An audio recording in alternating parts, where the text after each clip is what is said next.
I'm a big believer in sugar over vinegar. I've been blessed with lots of wonderful mentors throughout my lifetime, and when I started teaching elementary school, one of my mentors was an 80-year-old woman named Estelle. And the one day I actually had control of my classroom, Estelle would waddle into my classroom and say, "Hello, boys and girls!" And I'd immediately lose all control, and Estelle would kindly come in and say, "Daniel, you dress so nicely. I love the way you put together these bulletin boards. Oh, look how you have the kids in small groups. May I make a suggestion?" Am I going to listen to her? Of course I am. She just gave me 3 compliments, as opposed to my principal at the time, Miss Lucifer, who used to always come in and say, "Let me tell you why you stink as a teacher." I never listened to anything that woman said. I listened to everything Estelle said. She was so kind and patient and gentle with me. She'd look at me and she'd say, "Daniel, don't look behind you. There's a boy stabbing another boy with a pencil. Don't look behind you.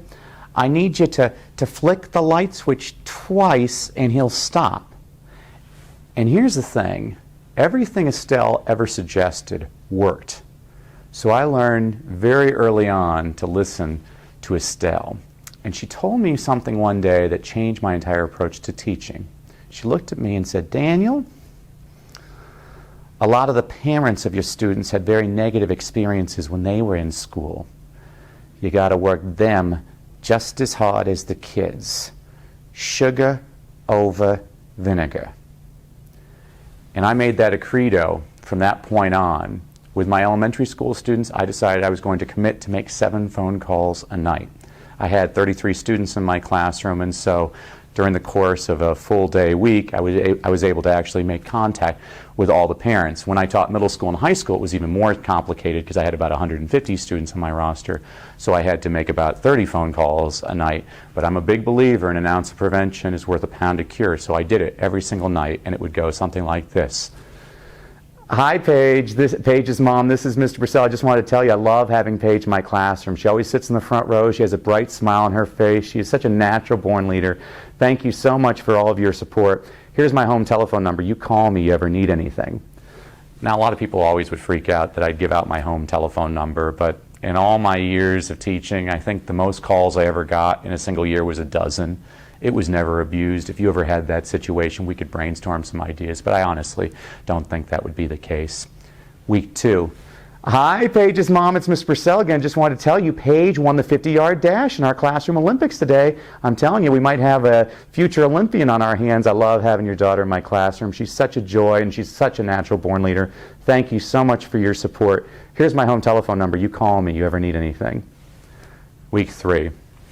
"Hi, Paige's mom. It's Miss Brassell again. I just wanted to tell you, Paige, she got 100% on her vocabulary quiz today. I am telling you, your daughter is a natural-born leader. She is moving mountains. I wouldn't be surprised if she runs for President of the United States someday. Thank you so much for your support. Here's my home telephone number. You call me if you ever need anything." Week 4. "Hi, Paige." "Hi, Mr. Brassell."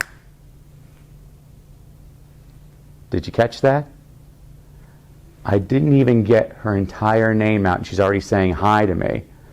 And now I know if there's a situation, we can actually have a conversation about it. "Yeah, I just want to make sure everything's all right at home because Paige and Ben, they got in a fight today, and you know if Paige is going to run for president someday, you know how the media can be about these things." And guess what Paige's mom just did? Exactly what you probably just did.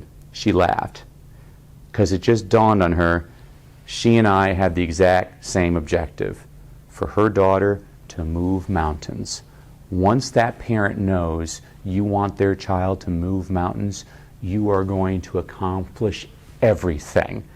Now, remember, parent means different things in different homes. Some kids have no mommy, some kids have 2 mommies, some kids are being raised by a foster mommy or an auntie or an older sibling.